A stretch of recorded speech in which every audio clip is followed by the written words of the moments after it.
Bonjour à tous. Alors, ici, nous allons donc suivre Leïla, qui est juriste dans un bureau d'ingénieurs. Alors, on a pris un bureau d'ingénieurs parce que c'est l'exemple type de gens qui ne se comprennent pas. Les juristes et les ingénieurs, c'est compliqué. Mais on aurait pu prendre à peu près n'importe quelle profession autre que juriste. Vous verrez plus tard qu'il y a des incompréhensions importantes entre les juristes et les autres professions. Alors Leïla, son boulot, son quotidien, c'est de rédiger, de réviser des contrats, les contrats qui sont conclus entre les fournisseurs, les clients, entre la boîte et ses fournisseurs et ses clients. Elle va aussi, en tant que juriste de l'entreprise, souscrire les licences pour les différents logiciels dont les équipes d'ingénieurs ont besoin pour travailler. Alors pour faciliter la vie de l'entreprise, Leïla a constitué un beau classeur qui reprend toutes les conditions d'utilisation des différents logiciels. Elle a mis du fluo, elle a mis des petites annotations, elle a mis des petits post-it, mais malheureusement, la plupart des gens viennent quand même frapper à sa porte, lui sonner ou lui envoyer des petits mails pour poser des questions sur ce que les équipes peuvent ou ne pas faire ou ne peuvent pas faire avec les logiciels. Et donc, au final, malgré le travail de synthèse qu'elle a voulu faire avec ce classeur, Leïla passe beaucoup de temps à revérifier toutes les conditions, toutes les règles, à les réexpliquer, les repréciser aux équipes et finalement, elle prend du retard dans ses autres tâches puisqu'elle n'a plus l'occasion de consacrer suffisamment de temps à la rédaction et la révision des contrats, ce qui constitue pourtant son travail principal. Alors, les 4 questions qui vont guider notre présentation aujourd'hui, eh bien, la première, c'est la plus évidente. Eh bien, qu'est-ce que le legal design? On va commencer ensemble par définir cette notion, en tracer les contours pour mieux l'appréhender. Ensuite, je verrai avec vous quels sont les avantages ou les inconvénients éventuels du legal design. Alexandre vous présentera ensuite les techniques de base qu'on peut utiliser pour faire du legal design et enfin, quels outils nous vous conseillons, quels outils vous pouvez employer dès aujourd'hui après notre formation. Alors, qu'est-ce que le legal design? Le legal design, c'est une notion assez récente qui part d'un constat de l'état du droit actuel. Aujourd'hui, on est confronté à un nombre important, incalculable de règles qui viennent de différents niveaux. On a des règles au niveau de la Belgique, on a des règles, des lois au niveau des régions, on a des lois même au niveau communal, des règles au niveau communal, on a même au niveau européen, au niveau international, et même eh bien, les règles qui sont issues des contrats, puisque les contrats constituent la loi des parties. Et donc, vous voyez qu'on a toutes des couches de règles qui se superposent, qui coexistent. Vient s'ajouter à cette multiplicité de règles la complexité des règles, c'est-à-dire que même nous, en tant que juristes, parfois on doit s'y prendre à plusieurs fois pour bien comprendre ce que la règle vise et ce que la règle implique. Et vient encore s'ajouter à ces deux problématiques le jargon juridique, le vocabulaire juridique qui est assez spécifique. Je me souviens encore de mes premiers mois sur les bancs de la fac de droit où, grosso modo, je ne comprenais rien parce que c'était des termes que je n'avais jamais entendus ou que je n'avais jamais entendu utiliser dans le sens dans lequel on l'emploie en droit. Ces trois problématiques font que la plupart du temps, les utilisateurs, les citoyens non juristes sont confrontés à un mur d'incompréhension, d'interrogation. Et le rôle du juriste, de l'avocat, notre rôle à nous, c'est quoi? C'est de dépasser ce mur et de pouvoir rendre finalement au droit son utilité première, c'est de servir le citoyen, puisque le droit s'applique à tout le monde. Alors, finalement, le concept, l'idée fondamentale du legal design n'est pas nouvelle, ne date pas d'hier, puisque Napoléon nous disait déjà un bon croquis vaut mieux qu'un long discours. Et vous verrez avec Alexandre plus tard dans la présentation que finalement du legal design, vous en faites probablement déjà tous un petit peu. Par contre, le legal design en tant que tel, comme on en parle maintenant, c'est une notion assez récente en droit, qui a vraiment le vent en poupe et qui se développe vraiment ces derniers mois en francophonie. Aux États-Unis, c'est déjà un petit peu plus développé, mais donc c'est une notion récente qui n'a pas encore de définition précise, de définition arrêtée.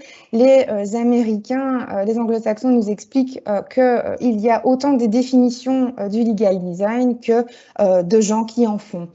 Alors, une manière de définir ou d'appréhender une nouvelle notion telle que le legal design, c'est de commencer par dire ce que le legal design n'est pas. Alors, le legal design ne se limite pas à de la simplicité. Vous allez voir qu'on peut expliquer avec le legal design des choses complexes, puisque le droit, c'est complexe, mais le legal design permet de l'expliquer quand même.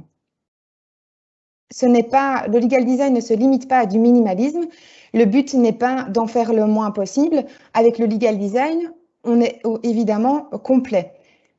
On doit expliquer le droit. Le droit, c'est compliqué, c'est important. Il y a tout un organisme à expliquer. Et avec le legal design, on va pouvoir expliquer toutes les notions importantes, mais différemment. Le legal design ne se résume pas et ne se limite pas non plus à du simple marketing, à du marketing. C'est effectivement, on va avoir des notions de marketing et ça va avoir des effets marketing, mais ça ne se limite pas à ça. Et le legal design, enfin, ne se limite pas à du graphisme. On connaît l'adage, et d'ailleurs, je l'ai repris, hein, un bon croquis vaut mieux qu'un beau discours. Le legal design, ce ne sont pas que des dessins. Et donc, toutes les personnes qui étaient en train de se dire, oh, ben mince, moi, je ne sais pas dessiner, c'est pas grave, restez avec nous. Vous voyez, vous allez voir que vous saurez faire du legal design aussi. Alors, le legal design, c'est quoi ? Puisqu'on a vu que ça ne se limitait pas à ces 4 éléments, eh bien, le legal design, c'est une technique de communication. Le legal design, ça va servir à communiquer le droit, à expliquer le droit aux non-juristes, aux juristes aussi, mais principalement aux non-juristes qui sont confrontés à ce mur d'incompréhension. Le legal design, c'est une technique de communication qui fait appel à l'innovation.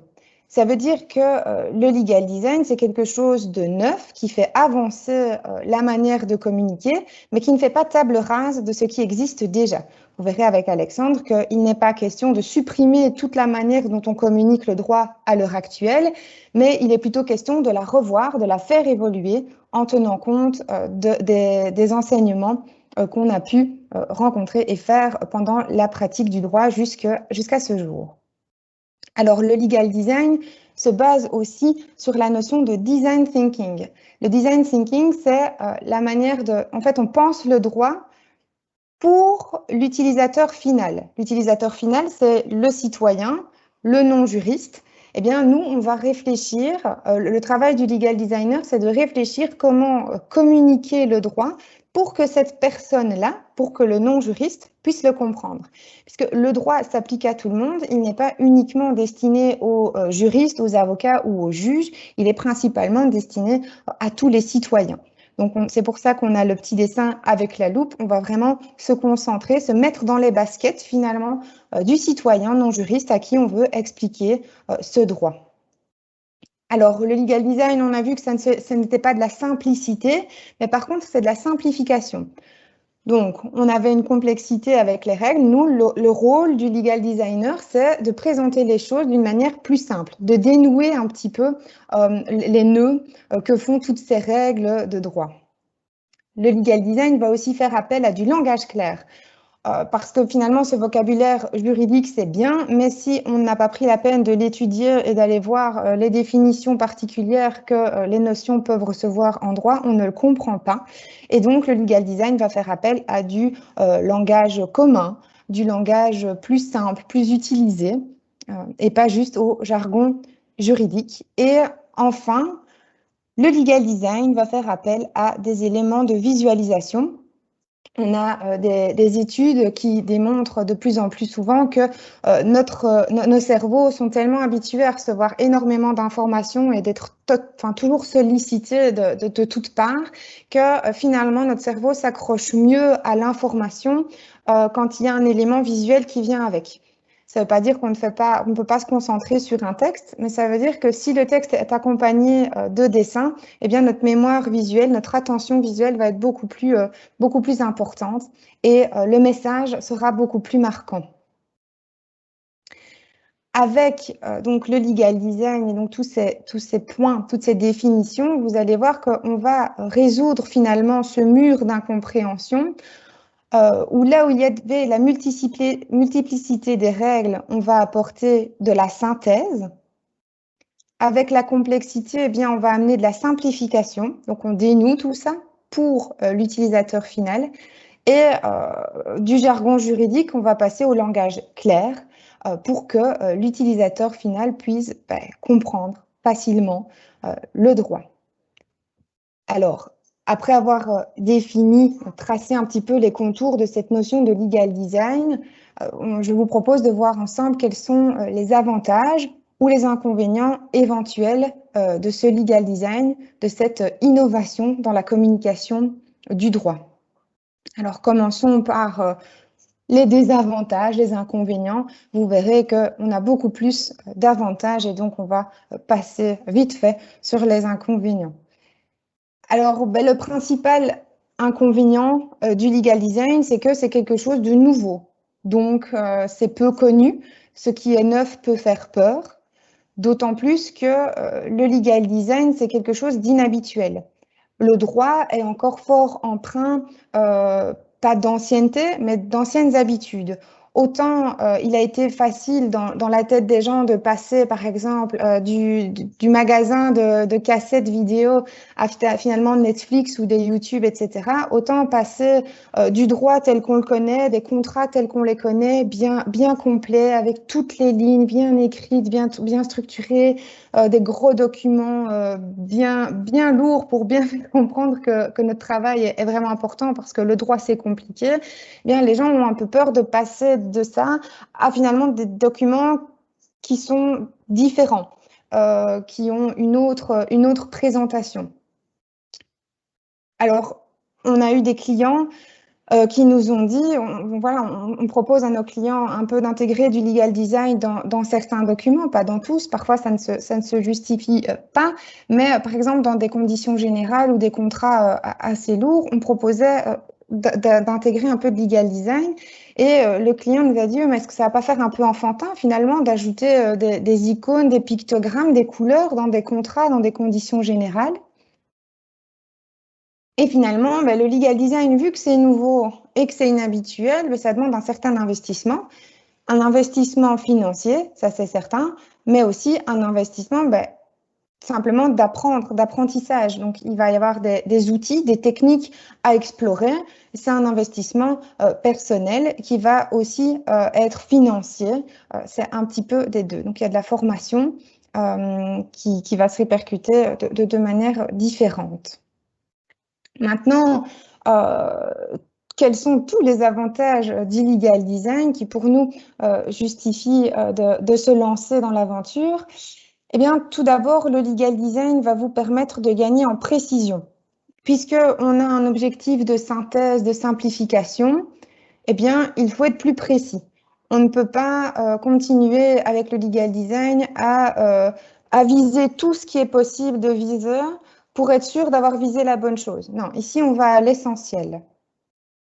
Vu qu'on va à l'essentiel et qu'on se concentre uniquement sur les questions bien précises, on va gagner en persuasion dans vos contrats, mais aussi dans vos négociations, aussi dans la manière dont vous allez pouvoir présenter à votre entreprise, à vos collègues ou à vos interlocuteurs l'information. Vous allez gagner en persuasion puisque vous êtes beaucoup plus précis. Vous allez gagner du temps. Leïla, ici, dans son job, si elle utilise correctement le legal design, elle va devoir investir effectivement pour passer ce cap de legal design. Mais une fois que les gens ont compris ou ont un outil compréhensible et utilisable, facilement utilisable pour eux, eh bien, Leïla, elle va gagner un temps fou puisqu'elle ne va plus tout le temps être sollicitée, elle va plus tout le temps devoir réexpliquer les choses qu'elle a déjà expliquées. Et les équipes aussi vont gagner du temps puisqu'ils ne vont pas devoir attendre que Leïla leur réponde, ils vont pouvoir eux-mêmes tout de suite trouver l'information, la comprendre et l'exploiter.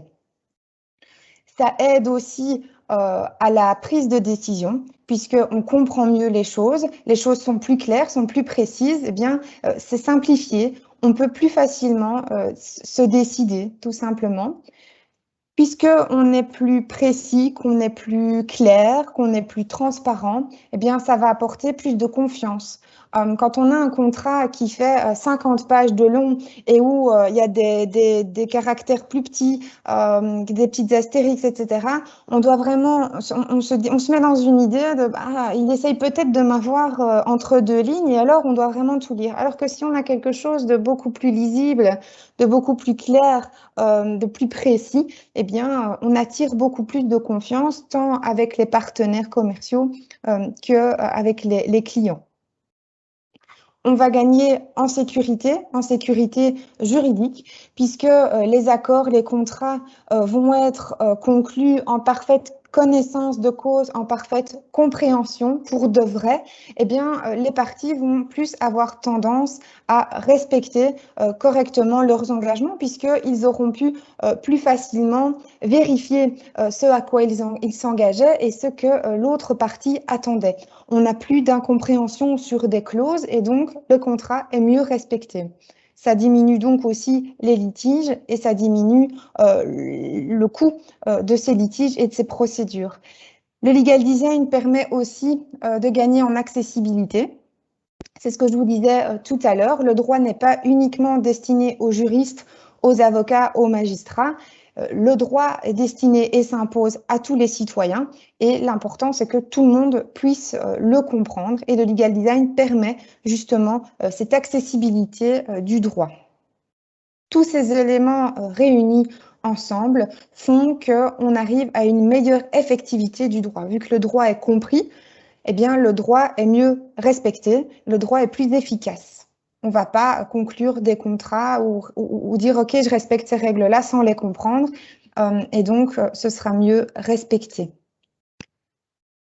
Pour la partie théorique, moi, j'en ai fini. Si vous avez des questions, n'hésitez pas à lever la main avec l'outil Teams ou à poser votre question dans le chat. Et sinon, je vous laisse avec Alexandre pour voir la partie plus pratique de l'exposé. Voilà, merci Nathalie.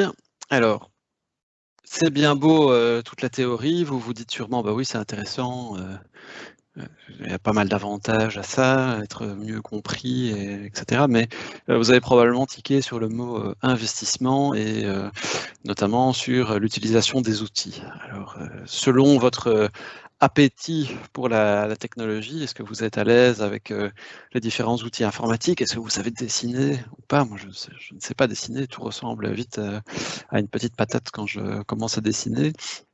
Eh bien, en fait, on va se rendre compte que le legal design, c'est avant tout une manière de réfléchir et qu'au final, les outils, on sait les maîtriser parce que assez facilement, on peut utiliser des outils qui sont à notre disposition, qu'on utilise tous les jours. Parce qu'au final, de quoi on parle? Alors, on parle d'abord de choses très simples et très concrètes qui sont de mettre en place des chartes graphiques. Certains d'entre vous le font peut-être. Le font peut-être déjà. Si vous faites partie d'une grande structure, vous avez même peut-être un département communication qui s'est chargé de ça. Et vous avez vos modèles de documents avec déjà une hiérarchie des titres, vous avez vos modèles de PowerPoint, etc., etc. Si vous faites partie de plus petites structures, voire même, j'ai déjà vu des départements juridiques de grandes structures qui avaient des documents qui n'étaient pas du tout structurés, mais on peut commencer par ça. Concrètement, à quoi ça ressemble? Ça peut être aussi bête que ceci, avoir un système de titres dans Word avec une hiérarchie et une feuille de style, en fait. Donc ça, c'est vraiment quelque chose de basique, mais qui vous permet de structurer et surtout de modifier très rapidement la structure de vos documents. Ça, c'est vraiment la base, mais on se rend compte, en fait, quand on a énormément de clients qui n'ont même pas ça. Or, le legal design, ça implique au minimum de structurer la pensée et donc d'utiliser ce type d'outils. Puis une fois que vous avez cela, on peut aller un cran au-dessus en intégrant des éléments visuels. Donc vous voyez par exemple ici une manière de structurer un texte avec des indentations pour insister sur certains points, avec des changements de police, avec des changements de couleur, avec l'intégration d'icônes, de manière à rendre les textes plus agréables à lire et plus compréhensibles, plus accessibles. Puis, l'étape encore du dessus, c'est de mettre en place une grille de lecture. Alors une grille de lecture, ça peut être une table des matières, mais une table des matières, c'est un outil qui est extrêmement pratique pour avoir certains documents, pour naviguer au sein d'un document. Mais nous, on veut aller un cran plus loin en vous proposant une espèce de résumé. Je vais vous montrer tout de suite de quoi il s'agit. Une espèce de résumé schématisé, par exemple, ici, une ligne du temps contractuelle. Vous lisez cette ligne du temps et vous comprenez immédiatement quelles sont les différentes grandes étapes de la vie de ce contrat. Et pour chacune de ces étapes, eh bien, on voit les clauses qui sont liées. Donc ici, par exemple, hop, vous avez ici toutes les clauses qui expliquent le contexte précontractuel. Puis vous avez la signature du contrat, une petite clause qui exécute. Puis ici, on parle de l'exécution de la convention, quels sont les différents articles qui vont être d'intérêt. Ici, on parle d'un contrat agile, par exemple, pour la mise en place d'un développement logiciel en matière agile, par exemple, et vous avez toute l'explication ici. Et puis ben là, c'est là que vient un peu plus parfois le boulot du juriste ou de l'avocat. C'est quand le contrat prend fin ou qu'il y a quelque chose qui se passe mal. Et là, on voit que le schéma se divise en deux. Vous avez les situations de conflit qui sont réglées par les différentes clauses ici. Qu'est-ce qu'on fait quand il y a une fin brutale et qu'il faut aller en justice? Ben, on se réfère à ça. Par contre, si c'est une fin normale de la convention parce qu'elle arrive à son terme ou parce qu'on a décidé de simplement la résoudre avec un préavis, ben on fait appel à ceci. Et à la fin du contrat, ben, il y a quand même une série de dispositions, la confidentialité, les questions de propriété intellectuelle, etc., qui survivent et elles sont listées là. Donc, on va ici au-delà de simplement la table des matières. On fournit un outil qui permet de comprendre en une page la vie du contrat et de faire le lien avec les différents éléments et les différents articles. Puis tout au-dessus, si vous avez vraiment attrapé le virus, si on peut encore dire ça à l'heure actuelle, vous allez peut-être vouloir mettre en place, transformer certains de vos documents en infographie. Donc ici, on vous montre un exemple avec la charte vie privée qui est accessible sur le site web. Bon, c'est déjà structuré, c'est déjà un peu erré, etc., etc. Mais vous savourez que ce n'est pas nécessairement le plus funky à lire. Ben, donc, si on le transforme comme ceci, ben, c'est déjà un peu plus attractif. Donc le contenu est similaire. Si vous lisez, ça va être la même chose, mais c'est mieux mis en forme et c'est beaucoup plus, ça saute beaucoup plus aux yeux. Alors pour arriver à ces différents résultats, ben, quels outils employer? Alors je vous l'ai dit, l'outil de base, c'est simplement la réflexion. Vous avez un texte, vous avez un document et vous voulez utiliser les outils de legal design pour le rendre plus accessible. Il faut d'abord tordre le cou, Nathalie en a déjà un petit peu parlé, à une certaine idée, c'est que tout ne peut pas être transformé tout d'un coup en schéma avec des petites icônes et des jolis petits dessins. Il y a quand même toujours des éléments, il suffit que je reprenne ici l'infographie, il y a quand même toujours des éléments de contenu qui sont là et qui sont en dur quelque part. Et c'est au stade de la réflexion que vous devez vous dire, OK, quels sont les points qui posent réellement problème en termes de compréhension pour les gens que je vise, et comment est-ce que je vais utiliser les outils qui sont à ma disposition pour transformer, simplifier, rendre plus accessibles ces points compliqués. Le précédent IRlégal, j'avais eu une question d'une dame qui me demandait justement, d'une juriste d'entreprise dans une grosse boîte, qui me demandait mais comment est-ce que je peux tout transformer? Mais non, on ne peut pas tout transformer. C'est pas, vous ne pourrez jamais transformer une clause d'élection de fort avec du legal design. Il y aura toujours un terme, des termes qui vont être employés pour décider que s'il y a un litige, on va à Anvers, on va à Liège, on va à Bruxelles, peu importe. Par contre, il y a pas mal au final d'éléments business, hein, je vais dire, à mon avis, c'est ça qui s'y prête le plus, où on va pouvoir utiliser les outils pour conceptualiser et simplifier de manière à le rendre plus accessible.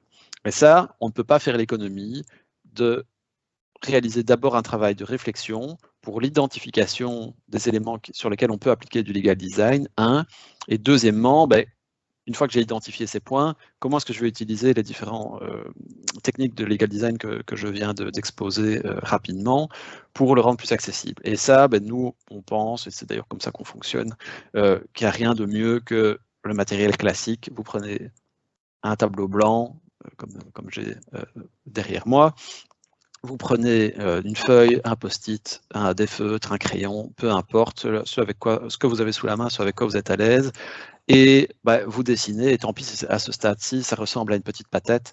L'important, c'est que vous puissiez le conceptualiser pour vous. Puis après, une fois que c'est fait, avec ce matériel classique, ou pas d'ailleurs, si vous êtes tout à fait à l'aise avec les outils informatiques, vous pouvez évidemment commencer directement la conceptualisation avec les outils classiques. Mais nous, notre démarche à nous, elle est plutôt un peu d'abord le bricolage, puis après on passe à l'ordinateur. Et là, il n'y a pas besoin d'outils spécialisés qui coûtent une fortune. En fait, vous pouvez utiliser tout à fait ce que vous avez sous la main, à savoir les outils par exemple de la suite Office, ou les outils Apple si vous êtes plutôt Mac. Il y a également pas mal d'outils libres, GIMP, OpenOffice, ou LibreOffice maintenant je crois. Bref, il y a pas mal de choses. Vous allez voir que par exemple les feuilles de style, vous savez très bien faire ça avec Word. Des mises en page intéressantes et tout à fait professionnelles et fluides et jolies, vous savez tout à fait faire ça avec PowerPoint. C'est même un peu plus facile que dans Word parce qu'on peut bouger plus facilement au sein de PowerPoint.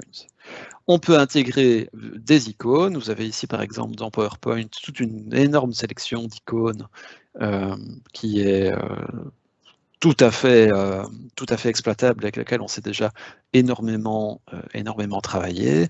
Vous pouvez utiliser des outils intégrés ici dans PowerPoint pour changer les couleurs, pour adapter ça à votre charte graphique à vous, pour rendre ça plus joli, par exemple ici en jouant sur la transparence de l'icône. On sait bouger, on sait changer de sens, on sait vraiment faire énormément de choses, et c'est un outil que vous avez très probablement tous installé sur votre ordinateur et que vous maîtrisez déjà, où la prise en main pour vous n'est pas compliquée.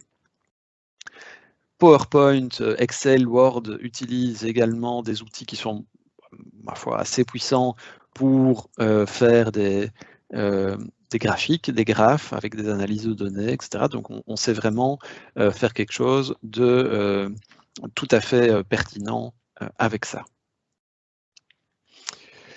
Puis, si vous voulez aller encore un cran plus loin et que vous vous sentez un peu limité par ces ces différents outils de bureautique de base, entre guillemets, mais qui deviennent de plus en plus perfectionnés. Mais il y a des outils spécialisés en ligne, dont certains sont gratuits, ou en tout cas qui ont une formule gratuite. Vous avez par exemple Canva, Miro, vous avez plein d'outils de convertisseurs si vous avez des formats. Vous avez un fichier dans un tel format et vous voulez le passer dans un autre, il y a plein de possibilités. Vous pouvez trouver beaucoup d'inspiration dans vous pouvez trouver énormément d'inspiration sur simplement Google Images ou les banques de données de photographie. Vous avez également des images libres de droit que vous pouvez réutiliser. Donc, il y a des images qui sont payantes. Il faut évidemment respecter les droits de propriété intellectuelle si vous voulez les intégrer pour illustrer des images ou des icônes d'ailleurs qui sont payantes sur Adobe Stock ou d'autres, mais vous avez également des sites qui proposent des images libres de droit, par exemple Pixabay ou Pexel. On peut également activer des filtres qu'on appelle Creative Commons sur Flickr ou sur Google Images, de manière à trouver pas mal d'éléments. Et vous avez également une énorme banque d'icônes libres de droit qui s'appelle The Known Project. Si vous voulez utiliser des icônes, vous trouverez vraiment des ressources quasiment infinies là-dessus.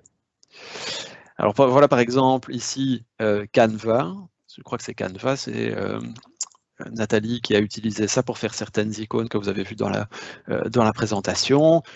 C'est un outil en ligne, donc vous y accédez à partir de votre navigateur.